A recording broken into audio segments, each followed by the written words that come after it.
Hi, I'm Chef Tammy Brawley from the Green Kitchen. I'm here today to show you probably one of the most exciting things that I love to teach cooking classes with, and that is salt slab cooking. Sounds a little unusual to most of you, I'm sure, but it is something I learned years ago. This is a brand new Himalayan salt slab right here in front of me. This happens to be a whole 9x13 piece that we put into the oven to cook on. There is such a thing as a cold salt slab presentation, and I've done a segment with that before. If I did not want this to turn brown and black, I would leave it in this pink form, put it in the refrigerator, and then for like a cold summertime presentation, maybe do an heirloom tomato salad on it. It looks absolutely beautiful like that. But when you start to cook on them, they do turn a brown, black, somewhat ugly color, but you can cook on them, and that is what is fantastic. The key to them is that they do have to be rock hot. And when I say that, I mean this salt slab that we're going to cook on today has been in the oven now for almost about 5 hours. You want to heat them up with the oven. You don't want to put them in the oven and then 200 degrees, 15 minutes later, 200 degrees, no. I have known a client of mine, a previous client, said his exploded in the oven because he did a gradual heat increase on that. I have always done it this way, and that's put the cold salt slab into a cold oven, turn your temperature on at least 500 degrees, and let it warm up with the oven. Trust me on that process. Today's recipe is a coffee rubbed skirt steak. We are doing you might see the skirt steak here. It is very thin. Skirt steak is actually from the belly. It's between the abdominal muscles, below the ribs. It's one of my favorite cuts, if not favorite cut. It's a little fatty, and I like it that way. But the main point of it, cooking it on a salt slab, is it is a thin cut of meat. You really cannot do a flank or a London broil or anything more than about a ½ inch to 3/4 of an inch thick. You could do slices. Now, if you wanted to marinate your flanks or your London broils and then cut them into slices before you cook them on the salt slab, that is certainly something that's doable. But this is my favorite way to do it, and I'm excited to show it to you. We are going to start with a coffee bean grinder. We are going to put some fresh coffee beans into the grinder. We're going to add some peppercorns, and we're going to grind that right up. You need to get to the point where you really don't hear a lot of the grind going on, then you'll know it's fine enough. I've already ground part of the coffee beans into a bowl because it's such a large amount. Adding the peppercorns to it, as you saw. I can tell by the sound that it's ready. I'm going to take the grains out. And again, part of that is just coffee beans and peppercorns. I'm going to add that to the mix there. I'm going to add a 1/4 cup sugar. I'm going to add a tablespoon of flour. I've cut the recipe down a little bit for filming purposes. Your recipe is going to tell you a little bit more than that. And we're going to come in and we're going to just mix the flour, the coffee beans, and the peppercorns and the brown sugar. And I believe your recipe is going to call for either a Cuban bean or perhaps a Jamaican bean. Any coffee bean you want to use is going to be totally fine for this recipe. So now what we're going to do is we're going to take a little bit of olive oil and we're going to rub the skirt steak. Just going to coat it with my fingers. I'm going to turn it over and coat it again. The olive oil is very important for the non-sticking to the salt slab, and we're going to pull that out of the oven very shortly.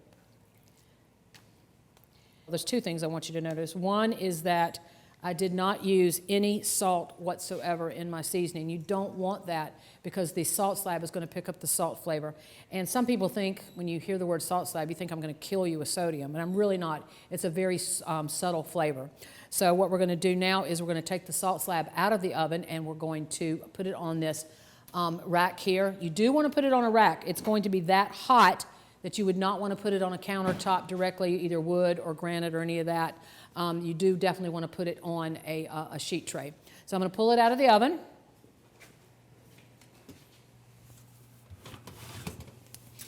When you purchase these, they do come with a tray with handles on the side. Highly recommend leaving it on that tray to put into the oven. Look at the big differences here. This is my cold presentation one. This is my cooking presentation one. It is about 2 inches or so thick. And now you're ready for whatever product you're going to cook on them. One of the great things about these is because salt is a preservative, it does not garner bacteria.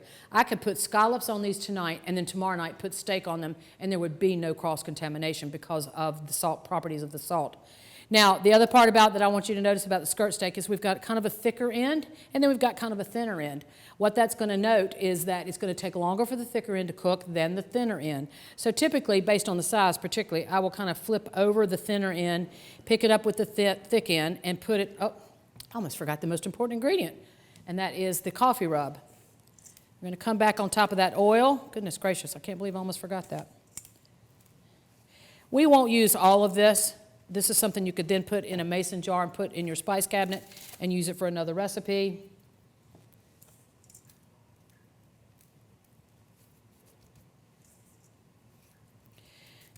Now, in all honesty, what you do not want to do is go back and use this again, because what you might have noticed is I've done this barehanded, cross-contamination from touching raw meat back into the spice, so I really won't use this again. So you might be better off, excuse me, you might be better off with a spoon and spoon your mixture on there as opposed to touching that with your raw meat hands.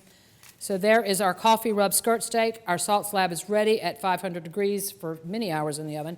And now you're going to hear it sizzle.